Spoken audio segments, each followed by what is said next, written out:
It costs $1.50. A quarter-pound hot dog and a 20-ounce soda sold at the front of every Costco warehouse on Earth. That price has not changed since 1985. Not when beef prices doubled. Not when inflation ate a third of the dollar. Not through 3 recessions and a pandemic. The same $1.50 for almost 40 years. Costco loses money on that combo. It always has. And when one of its own executives suggested, gently, that maybe it was finally time to raise the price, the company's co-founder looked at him and said something simple. "If you raise the price of the hot dog, I will kill you." He was mostly joking. Mostly. Here is the strange part. That hot dog is not a mistake. It is the entire philosophy of the company, printed on a receipt. Because Costco is the 3rd largest retailer on the planet, behind only Walmart and Amazon. And it got there by breaking nearly every rule that retail treats as sacred. No advertising. Almost no signs. A tiny fraction of the products a normal store carries. Bare concrete floors and merchandise stacked on shipping pallets. By every conventional measure, this should not work at all. So how does a company that refuses to make money on the things it sells end up worth $250 billion? The answer starts with that receipt, and with a fee. Walk into a Costco, and the first thing you notice is everything that is missing. There are no aisles dressed up with the cheerful signage of a supermarket. There is no music. There are no carefully designed end cap displays built by marketing consultants. The lighting is industrial. The floor is the same gray concrete you would find in a parking garage. The products sit on the wooden pallets they were shipped in on. Now consider what the company refuses to do. Costco does not advertise. No television spots, no billboards, no coupons mailed to your house. For most of its history, it spent almost nothing on marketing. In an industry that pours billions into it every year, a typical supermarket carries 30,000 different items. Costco carries around 4,000. You cannot always find the exact brand you came for, and you cannot even walk through the door without first paying a yearly fee for the privilege of shopping there. Every one of these choices violates retail orthodoxy. Give customers endless selection. Advertise constantly. Make the store warm and inviting. And never, ever charge people for the right to spend money with you. Costco does the opposite of all of it, deliberately with a straight face. If you find this kind of story interesting, the companies that won by doing the exact opposite of what everyone else does, subscribe. We publish new investigations every week. To understand why Costco breaks these rules, you have to go back to the man who broke them first. The idea did not begin with Costco. It began with a lawyer in San Diego named Sol Price. In 1954, Price opened a store called FedMart, built on a simple and radical notion. Sell goods at razor-thin margins, make it up on sheer volume, and treat the customer, not the supplier, as the person you are loyal to. FedMart grew into a small empire across the American Southwest. Then Price lost control of it in a corporate takeover, and was pushed out of the very company he had built. So in 1976, at the age of 60, he started over. The new store was called Price Club. This time he added a twist that would quietly change retail forever. Instead of selling to everyone who walked in, Price Club sold only to members. At first, small business owners who paid an annual fee to buy in bulk. That fee did something subtle. It turned ordinary shoppers into a club, and it gave the store a steady stream of income that had nothing to do with marking up the merchandise on the shelves. Sol Price was not chasing growth for its own sake. He was almost allergic to waste and to hype. And working at his side, learning every detail of how the warehouse model actually worked, was a young employee who had started out bagging groceries and loading mattresses. His name was Jim Sinegal. By the early 1980s, Sinegal had spent 2 decades absorbing everything Sol Price knew.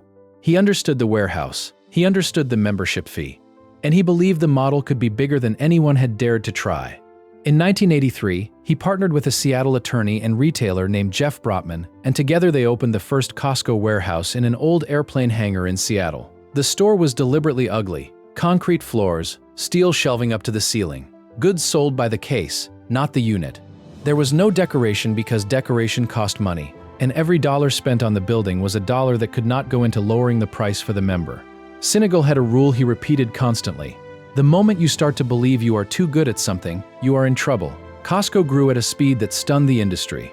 Within 6 years, it crossed $3 billion in sales, faster than any company in American retail history at the time. In 1993, Costco merged with Sol Price's own company, bringing the teacher and the student under one roof at last. But the growth raised an obvious question, one that puzzled Wall Street from the very beginning.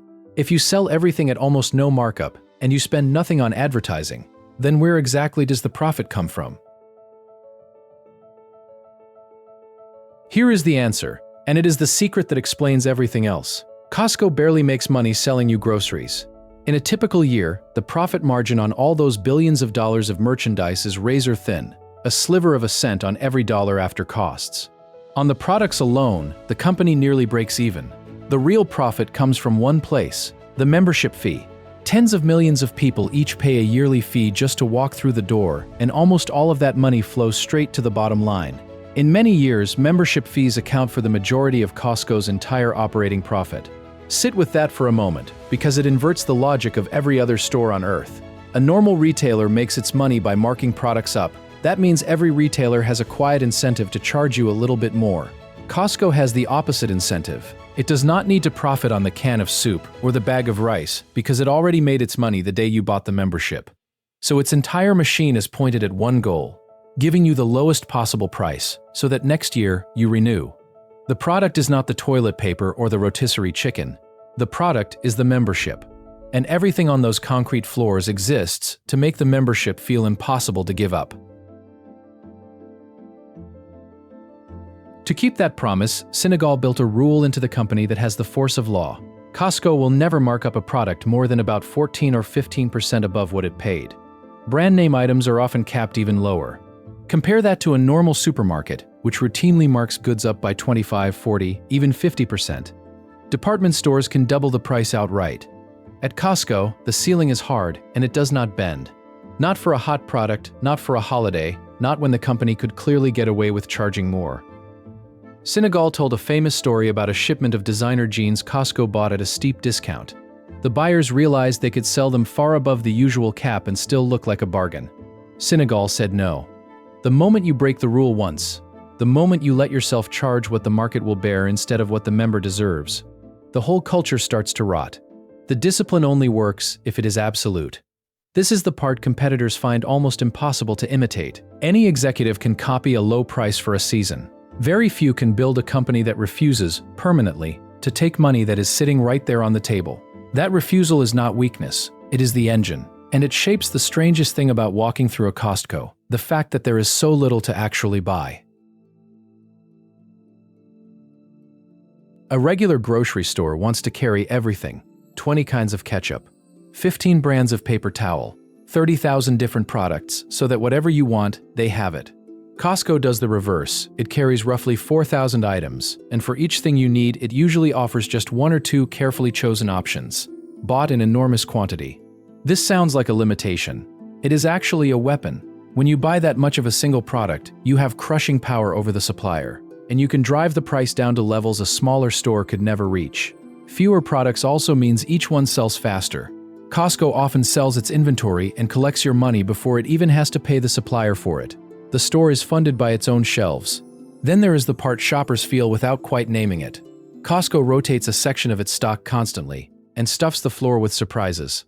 A kayak, a $2,000 watch, a slab of imported cheese. Here this week, gone the next. Insiders call it the treasure hunt.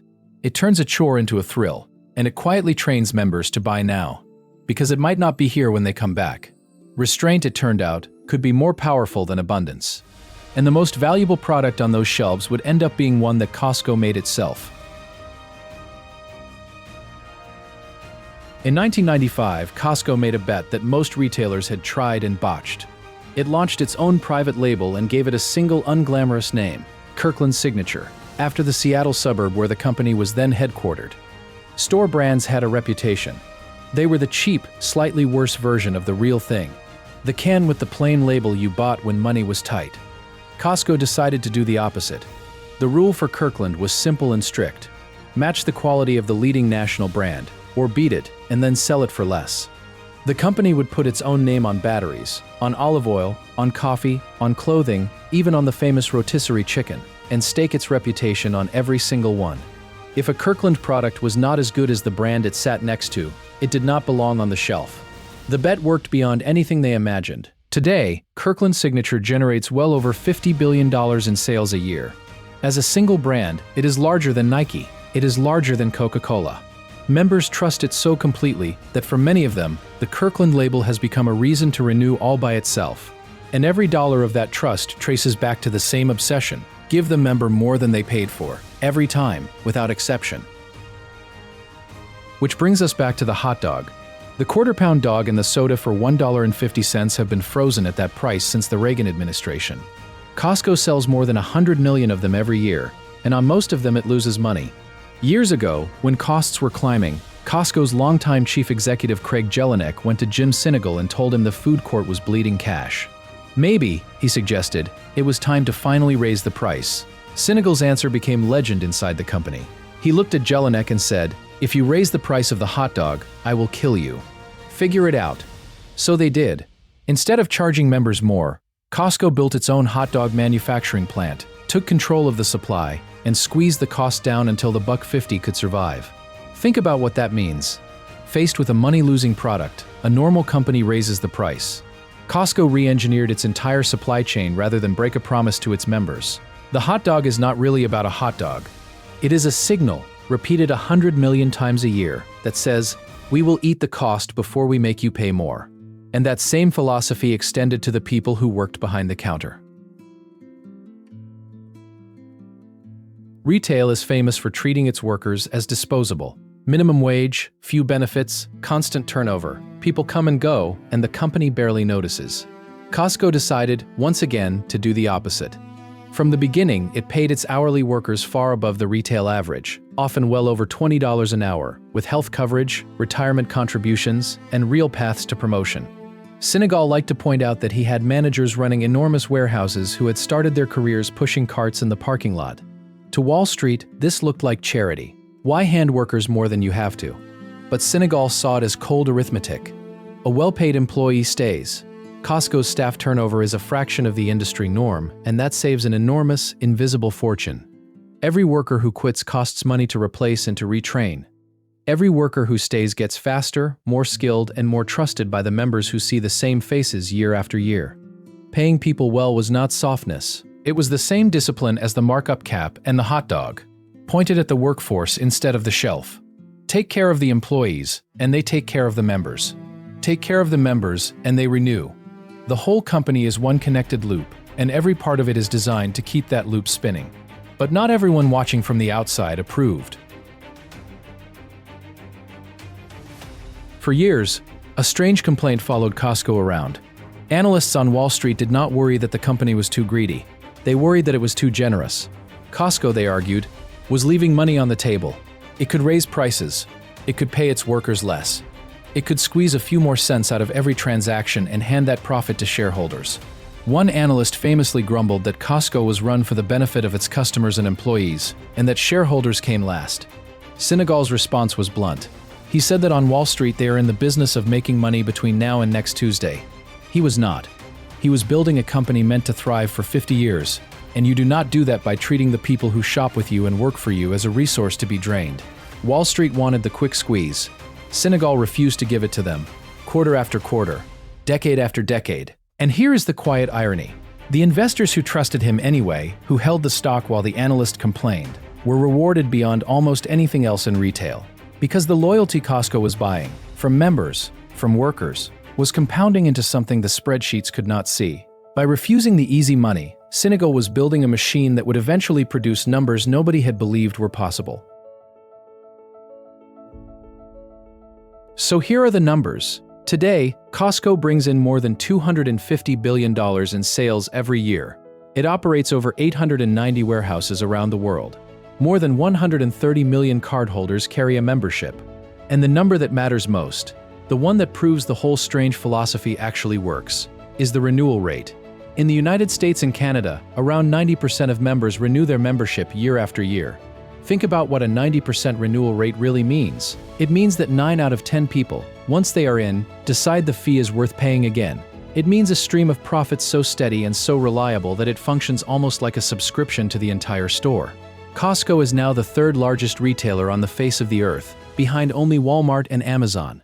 Two companies built on enormous selection and aggressive expansion. Costco got there with 4,000 products, and no advertising at all.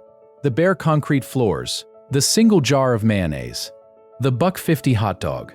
The refusal to mark anything up too far. Every one of those choices, which looked like a weakness, turned out to be a piece of the most loyal customer base in retail. And that loyalty does not stop at the border. Skeptics long assumed the Costco model was an American quirk. Big cars, big houses, big appetites for bulk. Surely it would not travel. Then in August of 2019, Costco opened its first warehouse in mainland China, in Shanghai. What happened next stunned even the company. The crowds were so enormous that the police had to be called in to manage traffic. Cars backed up for hours. Inside, shelves were stripped bare within the first morning. The roast chicken sold out almost instantly. The store was so overwhelmed by shoppers that Costco was forced to shut it down early on its opening day, and later limit how many people could enter at once. It turned out that the appeal was never really American at all. The promise underneath, genuinely good products, at a genuinely fair price, from a company you can trust not to gouge you, speaks to people everywhere. The same scenes have repeated across South Korea, Japan, Taiwan, Mexico, and beyond. A membership warehouse dropped into a completely different culture, and the same loyalty blooms, which raises the most interesting question of all. If the model is this powerful, and this visible, and this well understood, then why has no competitor managed to truly copy it? The answer reveals why Costco's greatest advantage is also its strangest one. On paper, there is no secret. Anyone can read how Costco works. The markup cap, the membership fee, the tiny product range, the generous wages, none of it is hidden. A rival could copy every single piece of it tomorrow. And yet, decade after decade, almost none of them do. The reason is the hardest thing in business to imitate. It is not a formula, it is restraint. To run the Costco model, a public company has to look at money it could easily take and choose, again and again, not to take it. It has to tell its own shareholders no. It has to keep prices low when raising them would be painless. It has to pay workers more when paying them less is the industry standard. It has to defend a hot dog that loses money, on principle, in front of analysts who think it is foolish. Most companies cannot sustain that, because the pressure to grab the easy dollar this quarter never stops. Costco built its discipline into its culture so deeply that breaking it would feel like betrayal. That discipline is the moat. Not a patent, not a technology, not a location, a refusal. The willingness to leave money on the table, forever, is the one thing competitors find almost impossible to reproduce, which is the real lesson buried in all those pallets of toilet paper. A lawyer in San Diego who got pushed out of his own company. A stockroom worker who started by loading mattresses. An ugly store in an old airplane hangar with concrete floors and goods stacked on pallets. From that, the third largest retailer on earth, built not by charging more, but by the radical discipline of charging less, on purpose, every single day. Costco never found a magic product or a clever trick. It found a promise, and then it refused to break it, for more than 40 years. Most companies chase the next dollar.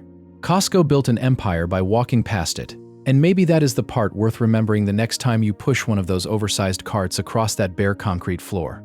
The whole thing runs on a simple, almost stubborn idea that if you take care of the customer first, and the worker second, and yourself last, the loyalty you earn is worth more than any margin you ever gave up. They built it from nothing, by giving most of it away. If a story like this changed how you think about what's possible, subscribe. There are more builds worth understanding.